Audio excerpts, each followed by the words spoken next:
Greetings and salutations, and welcome back to CoPlay, where if it's worth playing together. I'm Zayton1, and we're here with a very special episode of CoPlay for you all. Here at CoPlay, we believe in playing great games with great friends, and that includes games that are both on and off screen. So our friend, Devil's Biggie, has been teaching us how to play the TCG game Magic the Gathering. Now, me and Wings have been having a great time getting back into Magic the Gathering. It's been a long time since either one of us really played the game, and we've been having so much fun, in fact, that we decided to attend the Magic the Gathering Eldritch Moon pre-release night. Now, for those of you that don't know, a pre-release is an event that happens about a week before the actual release, where everybody can buy a few boosters from the new pack of cards and construct a deck that night and compete in a small tournament. Now, don't worry if you've never been to one of these things before. These events are super casual, the playing field's super even because everyone's playing the same cards that most of them have never seen before. And so we went to the Game Hub in Hagerstown, Maryland to get together with our good friend Matt to show me and Wings a thing or two about deck construction. And we've decided to share that with you all today. So without further ado, I'm going to send it over to Matt. And remember, play together. Alright guys, so we're going to open up Eldritch Moon pre-release kit. It's midnight. I'm going to talk a little bit about the cards and maybe give some advice for building a sealed deck. Most important thing, you have to have 40 cards minimum, but you never want to go over 40. But this is what you get in your kit. So it kind of works as a deck box. There's going to be 6 packs of cards. We get a foil promo and a spin down die. So we'll see our rare. Docent of Perfection. So this is a 5/4 flyer, which is great. Flying's really good in sealed. There's a lot of creatures that can't block flyers, so flying's always really good. And then he has an ability, whenever you cast an instant or sorcery, you get a 1/1 wizard, and then if you have 3 wizards, he transforms into the thing we can't see on the back, because there's a zombie token in the way.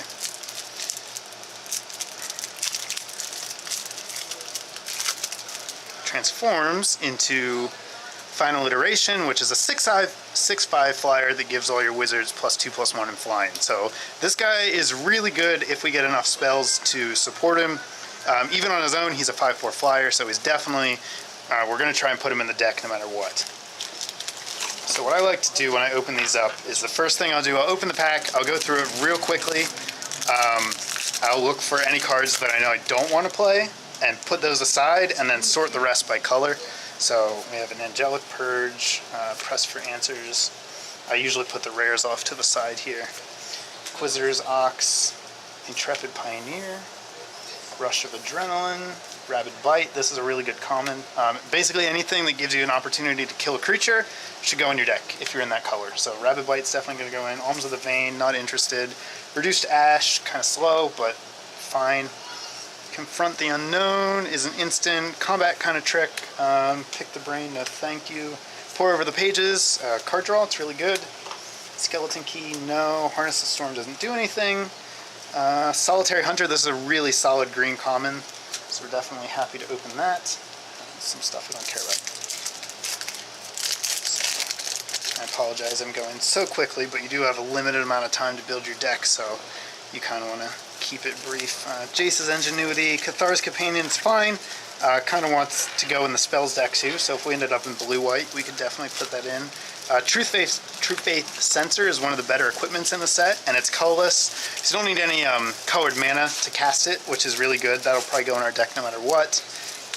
Boring Zombie, Blood Mad Vampire. It's a really aggressive creature. If we end up more aggro, we'll definitely play that. Vessel of Malignity. Uncaged Fury is a pretty decent combat trick. Byway Courier is great for a common. Epitaph Golem, maybe.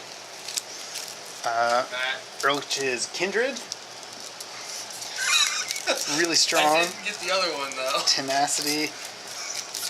That's an okay combat trick. So we got another red mythic. Gold Knight Castigator, very aggressive. So that's a pretty sweet card. Abyssinian Missionaries, and hey, we open a Planeswalker, Arlen Cord. So we're going to want to be green-red if we can. This card is very good. Definitely set that aside. And now we'll get to the fun packs, the new ones.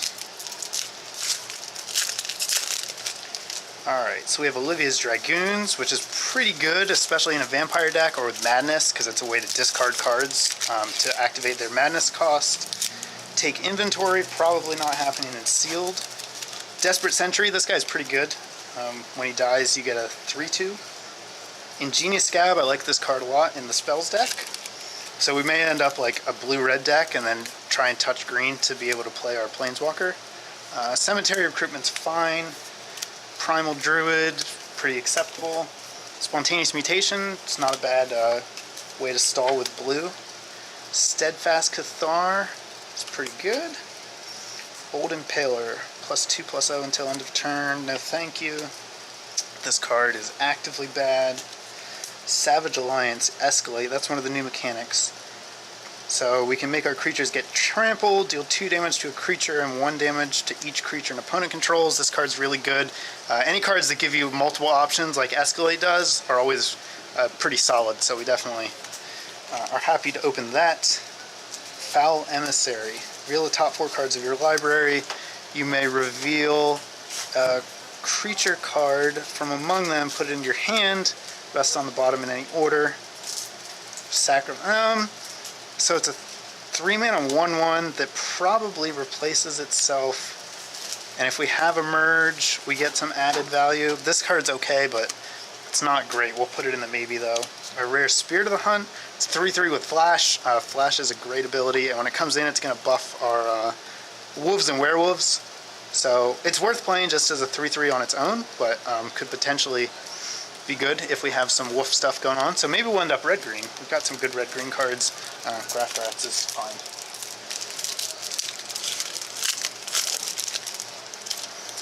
Another Desperate Sentry. Distemper of the Blood. No. Wretched Griff. This card's very good. Definitely put that there. Galvantic Bombardment. Yes. So here's one of the Emerge guys that Foul Emissary wanted us to play, and this one's pretty solid. So Succumb to Temptation, draws cards, it's not too bad. Another terrible 1-mana card we don't want on our deck. Steadfast Cathar is fine if we're on the beatdown plan. Enlightened Maniac, I actually like this card if you're playing Emerge. It gives you a good opportunity to get some value with getting the 3/2, and then you can sack him for 4. Butcher's Cleaver, that's a little too expensive. Fury Blade Vampire. At the beginning of combat on your turn, you may discard a card. If you do, Fury Blade gets +3/+0 till end of turn. So if we have some Madness cards, this is pretty solid. Morn Willow, it's an okay uncommon, but our black looks pretty shallow, so we're probably not going to be in green-black. Lupine Prototype wants us to have no cards in our hand. Probably not playing that either. Don't have a whole lot of rares going. And then we have Conduit of Storms. Whenever it attacks, we add red to our mana pool, and then it transforms into a 5/4 that attacks to add double colorless. So this seems pretty fine on its own. Put it in red. And you can see our piles of red and green are pretty big, which is good. You want to pool more of 2 colors rather than a bunch of everything, because that makes your build a little bit easier. So we have a fine 2/2 flyer, which is great. Otherworldly Outburst, a little bit too conditional for my taste, so I don't really want to play that. This card's really good, just a solid beater. Borrowed Malevolence is fine. Wolfkin Bond, this card's actually really good, I like this one a lot. Generally auras are really bad, because if your creature gets bounced or killed, you lose 2 cards and they only had to spend 1, but the fact that this gives you a 2/2 when it comes into play makes it a lot better. So we're definitely happy to open that, and definitely going to play it if we're in green, which it looks like we're going to be. Thermo Alchemist, 0/3 Defender, tap to deal damage. Maybe if we do the spells deck, but it's looking like we're not going to be on that deck now. Fiendbinder, 4-mana 3/2. It's filler, not great. Fogwalker, this guy's okay. This card is bad. Mockery of Nature. 6/5, emerge for 7 in green. When you cast it, destroy target artifact or enchantment. Maybe. I don't know. It's not one of the better ones. Scour the Laboratory. Instant speed, draw. Yes. Oath of Liliana. Don't like this card a whole lot in Sealed. The fact that you don't have any choice over what they kill makes it pretty slow, and it's a sorcery, and it's 3 mana, so cool art, but probably not going to make our deck. Cryptolith Fragments comes in for 3, taps to add mana, drains you and your opponent, so I do like this card. We might play it. Definitely not doing super well with our rares other than the Planeswalker we opened, so we got 1 pack to go. We'll see what we get here. Another flyer, that's nice. No. Oh, more wolves, I like those guys. Borrowed Malevolence. Woodwind Patrol, 3/2 with Vigilance, sure, it's fine. That guy again. Stensia Innkeeper enters the battlefield, tap target land, it doesn't untap, sure, it's aggressive. Don't put this card in your deck ever. Ironclad Slayer, he's pretty good if you have some auras that you want to buy back. Especially Aura of Emrakul, I think, is one of the removal auras in this set, so we don't have that, but that is a good card. Gaining life at the cost of cards is bad. What's this guy do? Flash, flying. When it enters the battlefield under your control, tap. This card's very good. I don't think we're going to play blue. A Vampire. Assembled Alphas. Whenever Assembled Alphas blocks or becomes blocked by a creature, deals 3 damage to that creature and that. So this is like a 6 mana 5/5 unblockable, basically. That's great. So we're definitely going to play that. We got a Werewolf, 4/4 with Trample. You can give it +1/-1, and you can flip it for 7 into Drone Pack Kindred. Trample, +1/+0. This card seems fine. So you can see just by looking at kind of what we sorted out here, we've got quite a bit of red and quite a bit of green. Our white looks pretty good too, but the fact that we have Arlen Cord is going to kind of push us towards green-red. So this looks like it'll be a pretty simple build. Our black is really shallow, so we're just going to go ahead and cut that right now. And that means we're also not going to play Mr. Skeleton Man. We have some okay stuff with blue-white. We could do like a blue-white Flyers deck. But if we did that, we don't get to play our sweet Planeswalker that we opened. Although we would get our pre-release foil, which would be nice. So I'm going to definitely lean towards red-green here. And a lot of this white is kind of filler. Like, we don't really want to play these guys. They're 4 mana 3/2s that don't do much. What we're going to do next is actually build the deck. And what I do next after I've kind of sorted through and gotten all the chaff that I definitely don't want to play, I go through each color and look at cards that like pull me into that color that I definitely would want to play in my deck for sure. And one of the glaring weaknesses we have in white is that we didn't get any removal. White in this set has quite a bit of removal. We did get an Angelic Purge, which is a nice way to get rid of a creature, but there's several enchantments that you can put on your other creatures to keep them from attacking or blocking. And we didn't get any of those, so we got some fairly aggressive Steadfast Cathars. We got a few Desperate Sentries, which are pretty nice. Abyssinian Missionaries is a great reason to go white. It's a pretty good creature on the front side, and then if you have an equipment, it transforms and it actually captures one of their creatures and keeps it exiled for as long as they're on the battlefield. And we did get a nice equipment, so if we had more support, I'd be really excited to play this card in our deck. Unfortunately, we don't. Tenacity is a mediocre combat trick. Cathar's Companion and Inquisitor's Ox are both pretty mediocre, so we're going to go ahead and get rid of white. The next color we're going to look at is blue, and we definitely got some really great stuff that makes us want to play blue. Oh, that's a fun word. Nebelgast Herald is one of the better blue uncommons, I think. Scour the Laboratory is really great in the spells deck. Fogwalker is good, it can slow people down. It doesn't actually tap the creature, but it can keep something tapped down, buy you some time. Like I said, Enlightened Maniac is very good with cards that have Emerge, like Wretched Griff. Because he costs 4 mana, he gives 4 towards the Emerge cost, so you could actually end up casting this Wretched Griff for just 1 and a blue by sacrificing this guy. So that's a nice synergy, and we would be happy to have it in our deck. Spontaneous Mutations, pretty good removal spell. Ingenious Scab, another great card for the blue-red spells deck. Seagraph Scab is filler, but certainly playable. It's a 1/3, doesn't do a whole lot. Jace's Scrutiny, kind of the same boat. It's fine, slows your opponent down, lets you draw a card later. more card advantage with Pore Over the Pages, and Press for Answers is again similar to Jace's Scrutiny. It doesn't actually kill the creature, but it does slow them down and lets you draw a card later thanks to the Investigate.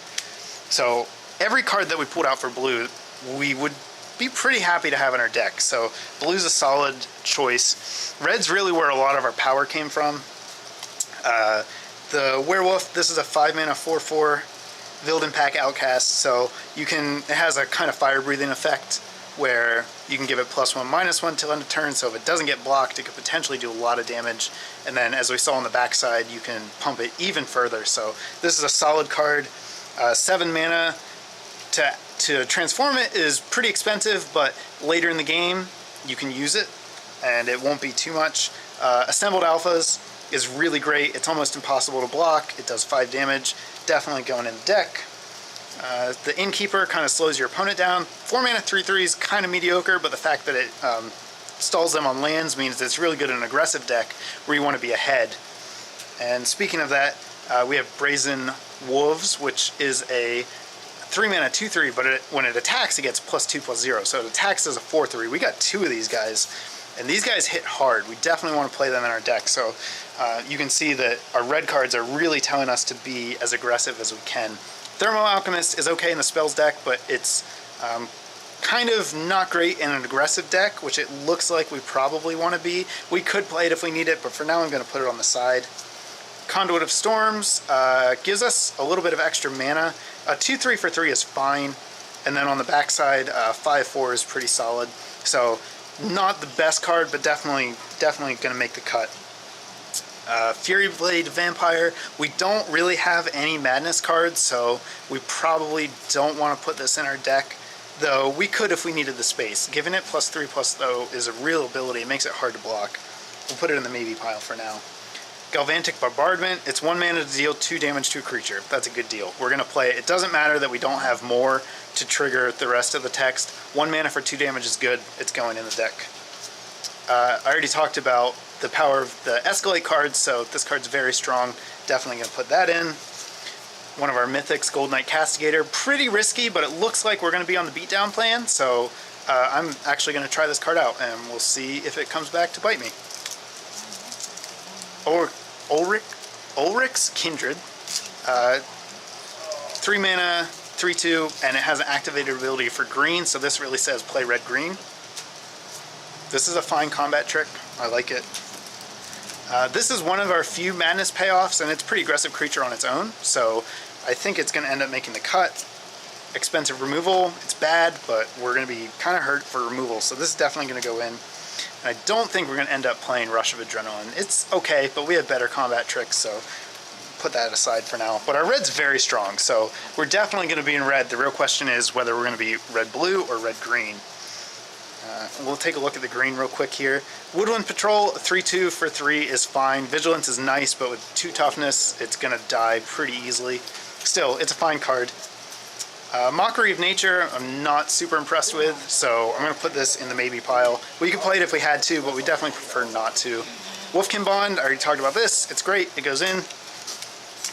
Id of the Horde Swarm, I like this Emerge guy a lot better. You get a 4/4 and 2 1/1 bodies, so I'm fine playing this guy. Even if we had to pay 8, I wouldn't be super disappointed to play this. Spirit of the Hunt, we have a lot of wolf synergy, so this guy, his second ability actually looks like it's going to be relevant in our deck, so he'll go in. We have 1 Emerge guy. The fact that maybe we could draw a card, I don't know. I'm pretty iffy on this card. I don't think it's great, but I'm going to put it in the maybe pile. If we need another playable, we can always put it in. Primal Druid, if we can find a way to kill it, we get to mana ramp, and it blocks early if we need to. We're not real interested in blocking, but I think this card's good enough that it's going to go in, even though we're more aggressive than defensive. Byware Courier is great. Again, 3 power for 3 mana is good. When it dies, we'll get a clue, so eventually we'll get to get a card back out of it. Really solid common. Happy to have it in the deck. Generic Werewolf, it's a 3/4. It transforms into a 5/6. This is just a really good curve card, so definitely going to go in the deck. Confront the Unknown, that's a pretty solid combat trick. We'll play it if we have room, but we might not, and we already have the Double Strike one, which I like a little bit more. Rabid Bite, one of the better green removal spells, so we can just have a creature we control deal damage to someone else. It's a real good way to take an opposing blocker out of the way. So definitely going to put this in the deck. And then we have a 4-mana 3/3 human with trample, and when it enters the battlefield, another target human gets +2/+2. Most of the werewolves, or some of them anyhow, the Eldrazi ones aren't, but a lot of the other ones are humans on their front side, and we have a few other humans, so we might actually get to trigger this. This will probably go in the deck. So looking at our pool, I definitely am going to lean towards red-green. We have a lot of good blue spells, but we have a lot better synergy with red-green. We have quite a few wolves. We got a planeswalker who wants us to be red-green. One of our red cards has a green activated ability, so we're really going to get paid off more for going into green. So that's what we're going to look at, and I'll have that in the next part.